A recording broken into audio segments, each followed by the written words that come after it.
আগুন গভীর রাতে ইসরায়েলকে লক্ষ্য করে দফায় দফায় ক্ষেপণাস্ত্র ছুড়েছে ইরান। 1 ঘন্টার ব্যবধানে অন্তত 3 দফা হামলা হয়। সাইরেনে কেঁপে উঠেছে তেল আবিব, হাইফা, জেরুজালেম। শহর জুড়ে বাংকারে ছুটছে হাজারো মানুষ। রাস্তায় নেমেছে আতঙ্কের ছায়া। ইসরায়েলি গণমাধ্যম টাইমস অফ ইসরায়েল জানিয়েছে, গভীর রাতে নতুন করে মিসাইল নিক্ষেপ করে তেহরান।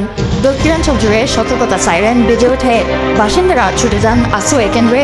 আকাশে ইন্টারসেপ্টর মিসাইলের ঝঙ্কানি, বিস্ফোরণের শব্দ, পুরোটাই যেন এক সিনেমার দৃশ্য।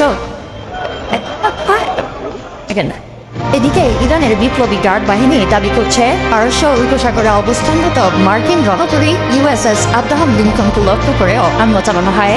তবে একজন মার্কিন কর্মকর্তা আল জাজিরাকে জানিয়েছেন, রণতরী অক্ষত আছে, স্বাভাবিক কার্যক্রম চালিয়ে যাচ্ছে, কিন্তু তারাও কোনো দৃশ্যমান প্রমাণ প্রকাশ করতে পারেনি বলে প্রশ্ন থেকেই যাচ্ছে। মধ্যপ্রাচ্যে উত্তেজনার আগুন দাও দাও করে জ্বলছে।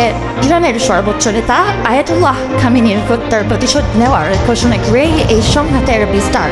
ইরান স্পষ্ট জানিয়েছে, শুধু ইসরায়েল নয়, মধ্যপ্রাচ্যে থাকা মার্কিন ঘাঁটিগুলো তাদের লক্ষ্যবস্তু। Qatar, Bahrain, Jordan, Oman, Kuwait, Saudi Arab এবং সংযুক্ত আরব আমিরাত এই দেশগুলোর একাধিক বিমানবন্দর, আবাসিক ভবন ও হোটেল ক্ষতিগ্রস্ত হওয়ার খবর মিলেছে। হতাহতের তালিকায় রয়েছেন কয়েকজন মার্কিন সেনাও। যদিও প্রত্যেক দেশের পক্ষ থেকে বিস্তারিত আনুষ্ঠানিক বিবৃতি এখনও স্পষ্ট নয়। ইসরায়েলের ভেতরেও আঘাত কম আসেনি। তেল আবিবে একটি ক্ষেপণাস্ত্র সরাসরি আঘাত এনেছে বলে স্থানীয় সূত্র জানিয়েছে। হাইফা ও জেরুজালেমেও বিস্ফোরণের খবর পাওয়া গেছে।